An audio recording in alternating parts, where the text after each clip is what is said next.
Welcome and welcome back to the Marketing Made Inclusive podcast. I'm already laughing. I need to stop. We have an amazing guest with us this week. We have Gemma Comley. I met Gemma and know Gemma through the Bristol area. And also, Gemma was one of the first people to tell me she listened to the podcast. And I'm like, oh my gosh, there are people, actual people listening. It was a real fangirl moment for me. It made me so. I was speaking about it to the team for weeks. I'm like, there are actual humans out there that listen to it. We are listening. We are learning. Appreciate it so much. But when we spoke more, I really wanted to have you on the podcast because of your marketing background. But please share with our listeners who you are and what you do. Hi, so I'm Gemma Comley. At the moment, I'm head of marketing over at Geiston. We're a bespoke software development company based in Bristol.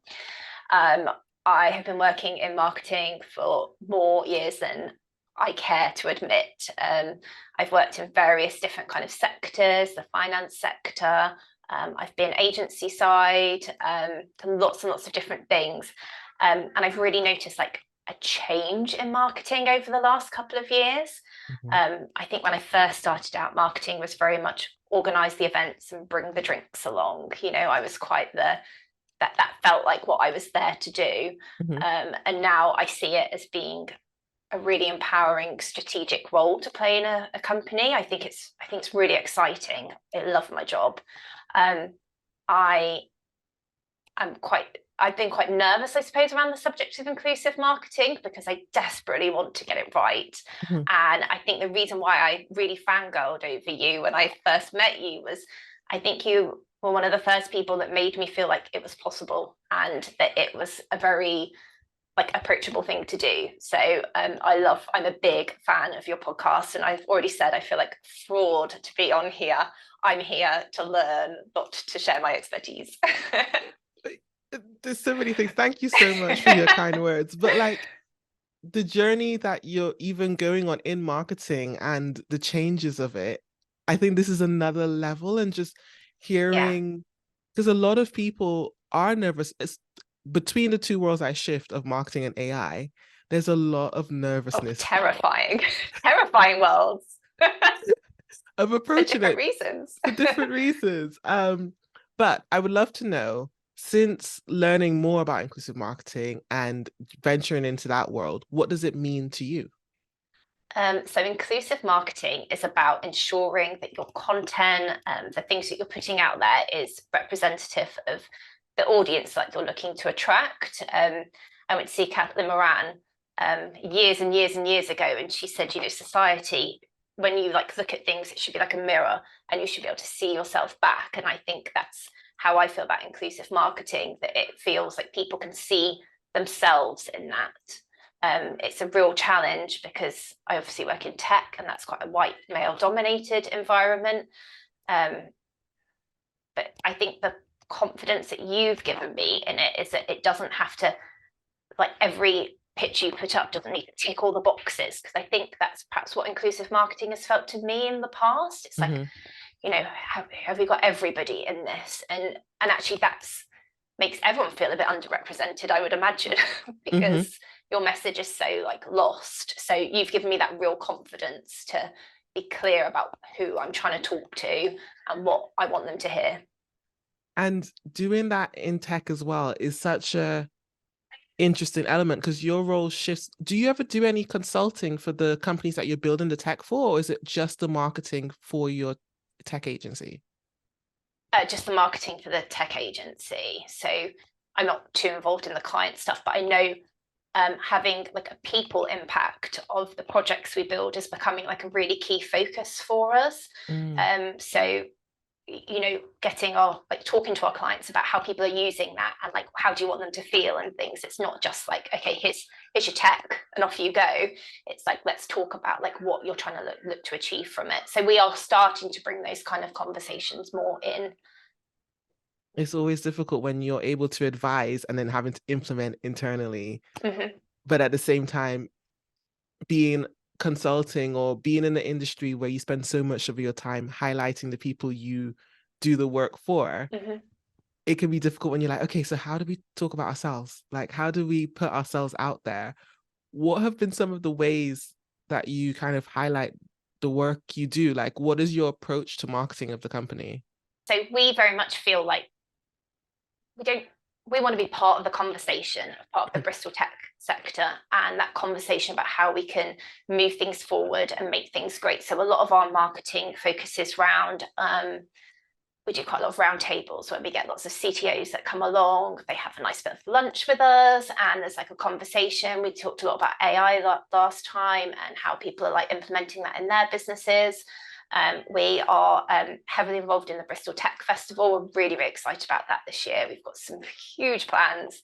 But again, our things that, collaboration is like a really, it's one of our core values. And you see that a lot with our kind of like marketing. We don't just want to be the person that's like, this is what you do and this is the right way. It's like a discovery process for us. And we like to be part of that conversation. And that just makes it so much easier, I guess, from your perspective, being able to pull other people in, because then I've always wondered, when you're marketing from a company internally, the only kind of people you have to showcase are the people in the business. Yes, totally. And the business, in all frank and honestness, Bristol's an amazing place, but for tech, we're taking the time to like diversify that talent. So you may not have the most representative team. No, and actually, I think we've probably spent more time looking at our internal processes over the last couple of years. Like it's a really, back in 2020, it was obviously a big wake-up call with the Black Lives Matters movement. But it was a real kind of moment that we all kind of like took stock about what was going on, and a group of employees put together a ED&I committee, and we like looked at some of our processes and stuff internally about what more we could do. And marketing fell under that umbrella of like different things we could look at. I think we had like 4 kind of pillars, and it's really embarrassing that I might not be able to remember these off the top of my head, but marketing is definitely one, recruitment, our processes, and like the community, like our outreach. And that was amazing. We did some really great things with that, to the point where actually we've now put ED&I as a strategic focus. So it now sits under Emily, who's our CEO, and is reported at like the kind of like the top level. And we've still got our steering group for ED&I, which is like employee led, and they meet with like Emily once a quarter, and they talk through what the plans are and what we want to do more of. So we've looked at ourselves quite a lot internally about what we can do. But so for things like marketing, we've made a commitment that if we do a panel event, that everyone on there has to be as diverse as we can possibly make it. We can't be just constantly pushing ourselves to like make it better, because it's really easy to have a white male panel. Like that's like quite an easy thing for a marketing team to put together, but to have diverse experiences, that's one way that we mark the success of how an event has gone. That's so interesting that you had marketing in the original like 2020 reaction, because I had a lot of brands approach us, and they were all just focused on recruitment. They were like, the few that weren't focused on recruitment were focused on influencer marketing and how to make that inclusive. Oh, okay. I would say it's only now people are starting to talk about it having its individual lanes. So that being part of the conversation so early on, what was the thinking then? And you mentioned that it's changed now to like it sits with your CEO, but what were like the original goals to now for the marketing aspect? So I think at that point we were just looking at generally how inclusive our marketing was. I suppose we did a lot of like reviewing of things, like what were we saying, and I think that has like twofold. I'm sure the recruitment played a role in it, because we recognize that we want a more diverse team, so you have to show a more diverse team. And I think it's something that we feel passionate about. I think having a female CEO makes like a real kind of difference to it's already high up our agenda, I suppose. And we're quite committed to making change in the sector. So I think you can't ignore, you have to include marketing as part of that sector. That really is so good. Sorry, part of that discussion, not sector. Yeah, early on. Yeah. That is so interesting, because I normally am the one, when I go into organizations, having them separate the marketing inclusive stuff away from the HR stuff. And then the only time it tends to cross, or I see it cross, is that recruitment element where they're looking at the employer brand and trying to make the employer brand more inclusive to attract more inclusive talent. Which is crazy when you think about it, because I think like your brand, your employer brand, and like your internal culture are pretty much all like the same thing to me, you know, like at the core of it. Like, I'm not going to put out inclusive marketing messages if it's just not important to us, you know, like if that isn't something that's in the business. I know something you've talked a lot about on the podcast is, you know, International Women's Day and these days that you just kind of like Pride Month and stuff, and you know, like that then becomes like that checkbox like activity. I'm not going to put posts up about it if we're not actually doing stuff internally to reflect that change. Like everything I do has to feel really true to me and what the business is doing, and I'm so lucky that everything at Guyston does feel very true and genuine. So yeah, so I think it all needs to like be thought of together and have that linked relationship. I was curious to know, Guyston sounds amazing, and I know it is because I already know you guys, but have there been any previous roles where you've gone through those kind of hashtag days? Because I know I used to have clients back in the day that are like, oh, today's International Cookie Day, post something. And I'm like, what, why? Did you have to go through the chat box for any past jobs you were working in?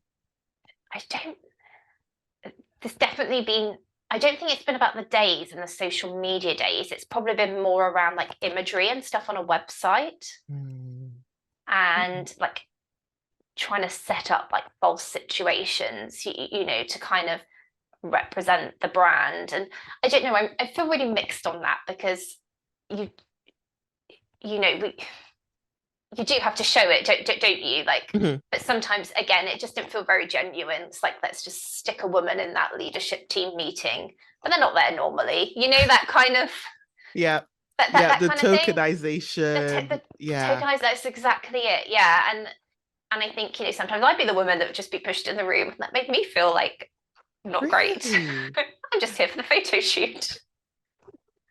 So that's so fascinating. I never thought how much that would happen inside a business, because it happens to me a lot at conferences where I can imagine. Photographers will follow me around all day and I just start posing for them. I'm like, oh, have you got enough yet? Yeah. So they would ask you to come into the corporate meeting and be like, can you sit down and be in this photo? Yeah, let's just kind of balance, you know, things out. So yeah. That's such a way, because I do feel there's two elements, because there's an element of people do that with stock photos as well, where they chuck a stock photo in there and that person does not work in the company, but then they want to be inclusive in a way. And I'm just like, I think it's okay if you're making the moves behind the scenes to make that a permanent change. I think, you know, if perhaps your only option is to go for a stock photo in that time, then I personally believe we shouldn't knock people for making that effort, as long as there's stuff going on behind the scenes to make that a genuine photo at the next kind of like opportunity. You know, but if 2 years later you're still rolling out the same people, then that's a bit more of a red flag that this isn't a genuine change. So it's having the stuff to back it.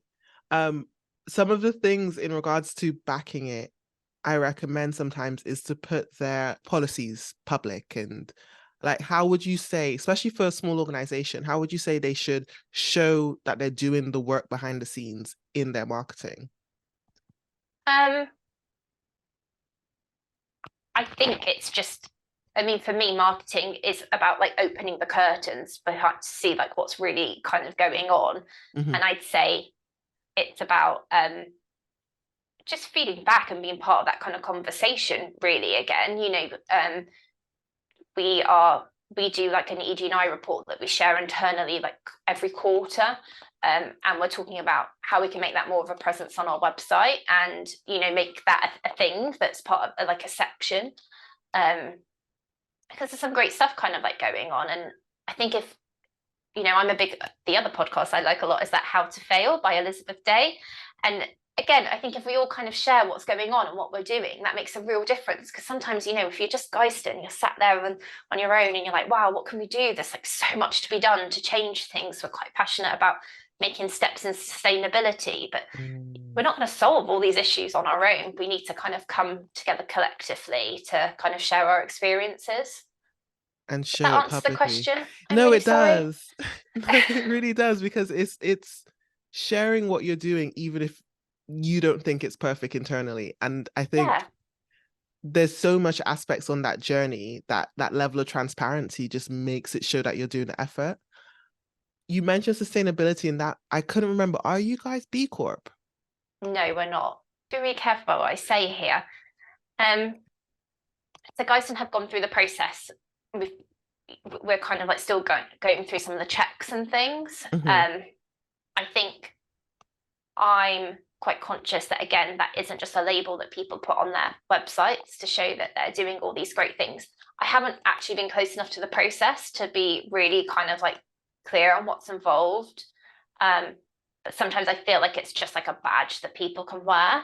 And I wonder if it's a real kind of like movement. I'm not sure. So I'm not sure. Like, Yeah. Yeah. I feel that there's something. I feel like you have to be quite perfect to be B Corp, from my understanding. Mm. Like, and I think it's that. I think there's a place for us all to get something together in Bristol where you don't have to be perfect. Everyone's on the journey and they're like making like steps towards it. Like we're trying our best with like to be more sustainable. We're trying to do more around ED&I. So let's all get together. We can recognize that, and we can recognize people are like moving forward in things. It's a Rather journey, than a isn't it? stamp. Yeah. Yeah, rather than this is done. I think because the reason I'm asking about the B Corp is I have this weird feeling that I haven't dived into it either. People have suggested it to me, but I'm like, I'm in my lane. I Mm-hmm. will think about sustainability when I have brain space. I'm sorry, that's just the way the priorities are for us in our business.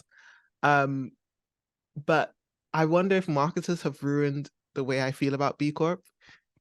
Maybe it's the new International Women's Day. I don't know. I love marketing. It's so amazing, but sometimes it does ruin a thing. It does ruin a thing. It changes its meaning, doesn't it? And I do think Pride's like a great example of that. Like is it July? That wasn't last month, was it? I've lost all track of calendar. But we didn't change our logo this time Mhm. because I felt like everyone was doing it and it just felt a bit meaningless, just to kind of put this rainbow logo up. We've done it in previous years, but this year I was just like, I'm not sure that's the way to show support behind the, Mhm. what we're trying to achieve. I don't think I'd feel supported as someone who was like looking at Geiston, the brand, or potentially someone who might come and work here by just seeing that logo change. I think there's like other ways to demonstrate that. And I think that is a really good marketing choice because it's laid in your brand values of like, are we doing the change to back it? No. Then we're not going to do a public show of face just for the sake of. Yeah, and it's just got a bit too noisy, hasn't it? So we did do some great stuff like internally. I was just like, I don't think they're changing the logos. We just everyone else is doing it. What are they actually doing to like back it up? And I didn't want Mhm. people to think that we've just changed our logo. Tick, Pride Month done. There's other ways for us to show it. We had all the flags in the office. There was like quizzes and stuff we ran. It's great, like internal kind of like stuff that we were doing. Focusing on the culture. I do like, Yeah. I like that. I like that because yeah, sometimes so my current feeling with B Corp and Pride and International Women's Day is that they all need a new thing. They need a next kind of re-emphasizing the movement and have the marketing supporting it, not leading it. Yes. Yeah. I think it's great to have these days, isn't it? And it brings it like into focus, and I'm not against that. We had a really great breakfast event for International Women's Day this year. But I think sometimes what we struggle with is what can we do next? Like you leave that room, you're full of buzz and you want to go on and achieve great things, but like what can we do next? What's the next thing to kind of move that kind of conversation forward? So that's the kind of discussions we've been having like internally. What's next? You know, we do great stuff at Bristol Tech Festival on People Day. It really do a big shebang about it all, but like what happens next? What's the next step? What's the next action? And I think it's about getting the right people in the room. Mm. I could quite easily, I'm sure, find 100 women to go to an International Women's Day event. In fact, we did. I think there was about 5 men there, you know, and I think it's about kind of addressing that. Someone internally, Becky Burton, shout her out. She's done an amazing allies guide on our internal wiki pages that we have. And it's like full of information about how you can support like underrepresented groups. And I think there's something about rolling that out like externally that we can do. Does all of the comms within the company sit with you? So did you have to approve that before it went internal? No, that came from the committee. Okay. Yeah. So yeah, Becky and Isaac have done an amazing job. We have like Slack and this chat bot, I'm probably not giving it the right name, that shouts out announcements and stuff over the speakers internally, and they've put in like religious dates of like key events and stuff that are kind of like going on, so you know, and then you can like link back to this page and find out more about it. It's amazing. It's such a great resource. I love when techies do techie things. I know. It's amazing. They've linked it, everything is connected, and just like, yep, it's done. It's just amazing. Yeah, they blow my mind. And they've used that. I mean, this is a slight tangent, but they've got the AI generated voices now that have come out of this like chatbot thing, and it sounds like Jake is telling everyone that the pizza's ready in the kitchen.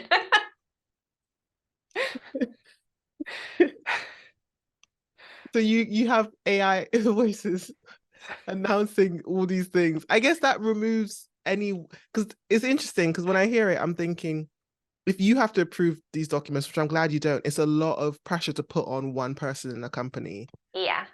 But then to have it distributed, and then I guess to even add the AI on top of it, it makes it more of a, this is just part of our culture. Everyone takes ownership of it. Oh, everyone's done like little bits of it. It's really great. So you've mentioned, and I don't even know if you've noticed this, in your role, you put event planning and management in there. I personally wouldn't sit that, and I think that's a whole separate role in itself. Yes. What, being the lead marketeer, and you were the solo marketeer in the company, but you're no longer there, how are you managing all of that and then learning and adding inclusive marketing to it? Because I teach it, I don't have to add it into the company. So I'm not a solo team member anymore. So Mia joined back in January, and she is genuinely the best thing that's ever happened to me, ever. She is amazing. She's joined the team, and she's like absolutely smashing it. I think in terms of Geiston, I think I've got such a supportive like leadership team. I think that makes like a real difference. They really care about what I'm doing and why I'm doing it, and they support all the, I suppose, extracurricular stuff that kind of like goes on. You know, it's not a big corporate kind of machine where, you know, you live and die by your MQLs like every month and stuff. You know, that kind of like, they want to add more value. They've got more value to add. And that's where we see a bit of a point of difference, I suppose, you know, that we care about the people that we work with and that work with us. So you don't ever have to like pitch your ideas to do something new or try to convince. Sounds like they're pretty on board with most things. Oh, so on board, to a point where it's almost frightening. I'm like, oh, I think this would be really cool. And Emily and Rick are like, yeah, that would be so cool. Let's do it. So I kind of sometimes sense check what I'm saying before I commit to it, because I'm like, can I do this? Yes, let's do it. And I think, yeah, I mean, they're the best group of people ever. I think that makes a huge difference because It when makes a you're huge difference. stepping into a new area and it's new for the whole industry in general, having the team support you in the back end to be like, oh yeah, go ahead, make those changes, do that thing, and trust you with it as well. Because Yeah, I'm guessing if inclusive marketing was new to you in the company, it's new to the whole company. totally. I mean, I suppose it's like a new and an old thing. I think that's how I feel about inclusive marketing. It's not like it's perhaps just more of a consideration. It's more of a strategic thing, but it's issues that people have always cared about. It's not like I've got an education piece there of this is a really important thing to do because of X, Y, Z. They're there. That we're already at that point. It's just how we kind of go about doing those things, and you just make mistakes all the time, don't you? We put together this job pack like last year for our grads and interns, and we spent ages like looking at the content and like looking at the pictures, and the people team have done such an amazing job of like trying to like make sure the language is like appropriate and like appealing across the board. And we like looked through last year's one and we were like, oh, we've talked about ED&I there, and then we've just put a picture of white males here. And we were like, what did we do that for? We got like so in the weeds of it, and we didn't notice this like glaring mistake, but there's no blame there. There's no like finger pointing, and it's all very supportive of each other. It's so good that you were able to reflect on what your principles were that year compared to the year before when you put everything together, and just kind of, it sounds like you just saw it, made the change, the whole team agreed, and you kept it moving. Oh, totally. You don't kind of dwell on a mistake, really. It's just one of those things, isn't it? It's human, and you can just like learn from it. I mean, it was a bit cringy actually when I look at it, I'm like, oh, Gemma, what were you thinking? Trust me, the photos and the context of photos, there's been so many cases where you don't see it until it's in another scenario and you're just like, oh, we've missed stuff as well. I remember we had a client send us something to audit and we labeled out all the big things. And then there was this one tiny, it was like an illustration of a mouse with a Rasta hat. And we're like, why? How did we miss that? That feels terrible. And saw it after, it's like, no, remove it now. Anywho, Rasta hats aside, please do not do that in your illustrations, anyone listening. Yeah. Check your pictures. Has there been anything that you found difficult or you're still exploring to understand in inclusive marketing? I think we're probably pretty good at talking about our culture and making that quite representative. I'm not sure we've got it down with our client stories yet. I think that's something to kind of work on. I think as I said earlier, we're very focused on like, I suppose like new business kind of like coming in and making sure we've got a real mix there in terms of our events. And but yeah, I think we could probably tell our client stories better. That's a tricky one because I guess you have no control on who in the team from the client side you're working with. Or No. okay. But there must be a way. There must be a way to kind of bring that out. I can't say I spent like loads of time thinking about it either, to be totally frank.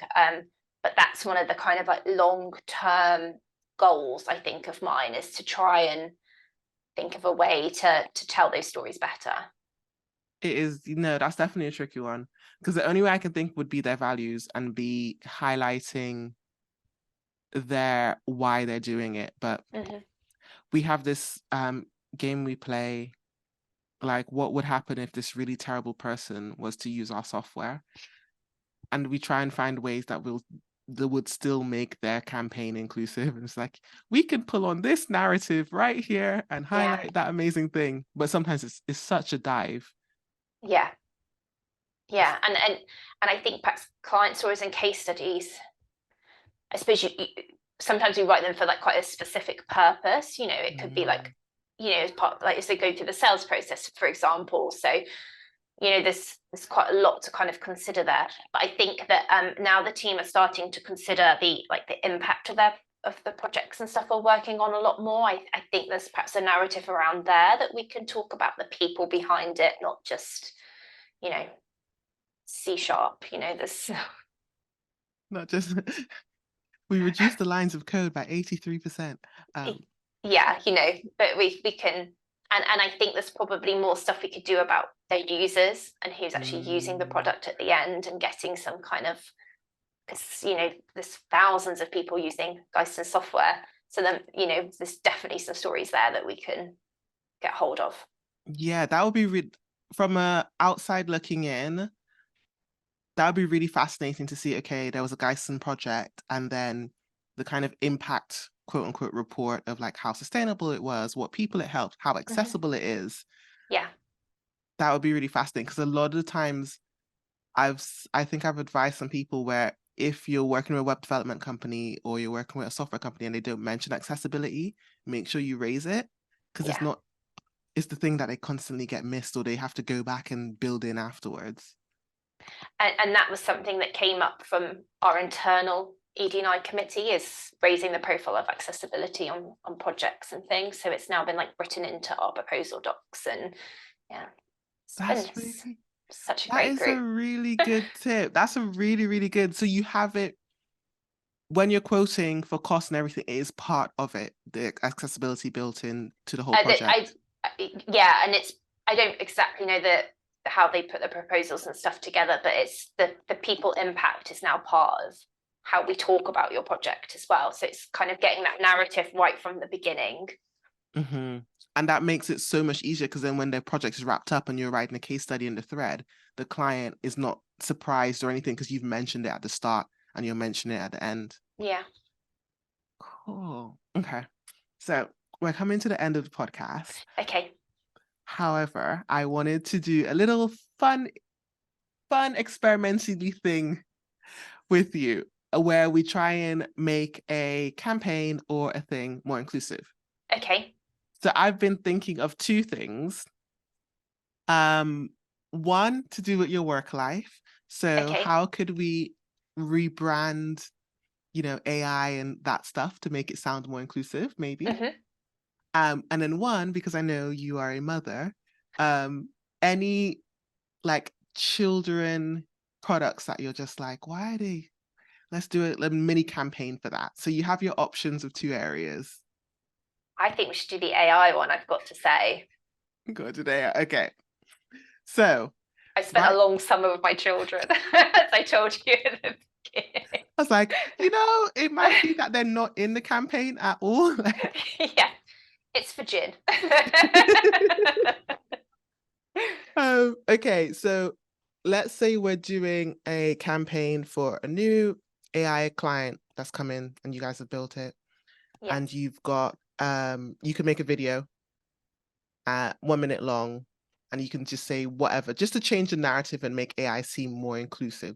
What would be the first things you would pull to? I think I'd probably just take it straight from the AI and just really focus on the benefit, because let's say the tool we built was something to do with marketing. If I'm honest, and it's trying to appeal to me, I don't really care about the tech that goes behind it. Like I want to know how that's going to make my life easier. So I think sometimes if you particularly AI, I find it quite intimidating, and I feel that it almost puts me off. I think, is this going to be a really technical kind of like product? So I would just, if I was like rebranding AI, I'd almost move away from it. And it's just a tool behind what it's doing, isn't it? I don't know if that's the right answer that you're looking for. No, I'm thinking that you said something about life made easy, and I was going to go life made easy with AI, but then if we remove the AI, life made easy by, and then whatever the random name of the company is. Yeah. Okay, so you wouldn't even mention it in a commercial. You'd just be like, maybe like a little bit at the end, but it wouldn't be my lead kind of like message. Like ChatGPT, great. If I was to like do a campaign around that, it would be about stopping that writer's block.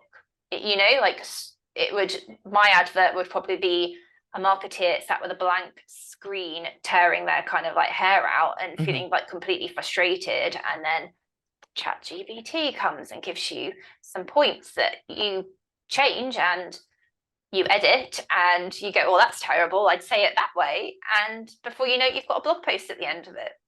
Okay, so I get how we can spin that. I like that. So it would be, I don't know how you could work in, because one of the tricky ones to work into ads is the representation of like learning neurodiversity or mental health. It's kind of hard to blend it in without saying it directly, but it could be like for the dyslexic marketeer, making sure you don't start from blank pages. Yes. Okay, I like that. And then we can do it for each marketing role, I guess. Yeah. And people with different challenges, like that, are like ahead of them. This is, that's how I would kind of start it. I like that. I'm seeing it now. So the dyslexic marketer, the dyslexic copywriter, making sure you don't start from blank page, because everyone could be a copywriter. Maybe like ADHD and SEO. I don't know why I'm putting those two together. They feel like I feel like a lot of people who I've met in SEO have ADHD, but I don't know if they're correlated in any way. No. Now you mention it, I can see that pattern as well. You can see it, right? Yeah, I can see it.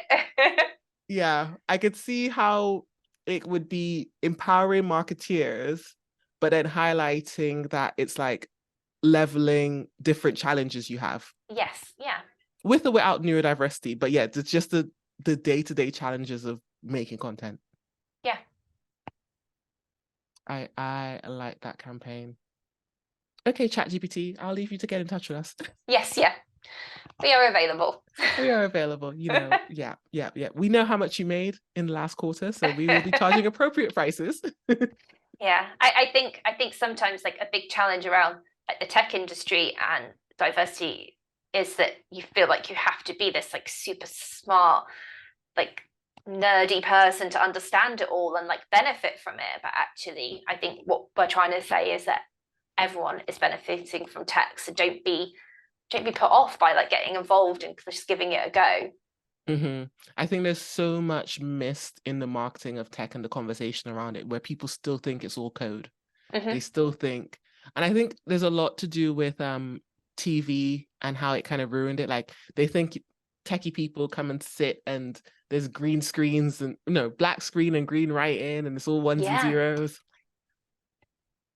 And one of my favorite things about Geisten is that like we don't lock the devs away. I think for ages I thought you went to a software company and they were like in the basement just coding away. Like they just walk around and you can just talk to them and they talk to clients. It's great. Oh, have you done a Meet the Devs campaign on Geisten? We do have a Meet the Team. Yeah, the faces behind the giant minds. Yeah. I was just like, oh, that would be amazing. Because people don't think about the people making the tech. They just see the outcome. Yeah, and giving the devs like a voice is something that I'm quite interested in getting more out, like hearing, what they think and sharing that voice, because really that's who we're marketing, isn't it? You can probably get all their opinions on AI. I'm sure it'll be very different in between. Yeah, just screenshot the Slack channels. I'm just kidding. I would never do that if any of the devs are listening. That has not been done. That has not been shared. Your Slack channel is still a safe space. Thank you so much, Gemma. I really appreciate you coming on the podcast. Please share with our listeners where they can find you or Geisten or anywhere on the internet that you'd like them to check you out. Oh, check us out on LinkedIn. We're on Instagram at Geisten Software, I think is our handle. Oh my God, what an awful marketing person I am. I love the first LinkedIn shout out. It's true. B2B marketeer. LinkedIn. Yeah, first. LinkedIn. Yeah. We'll put those links in the description wherever you're watching or listening. Thank you so much for tuning into the Marketing Made Inclusive podcast. Speak to you soon.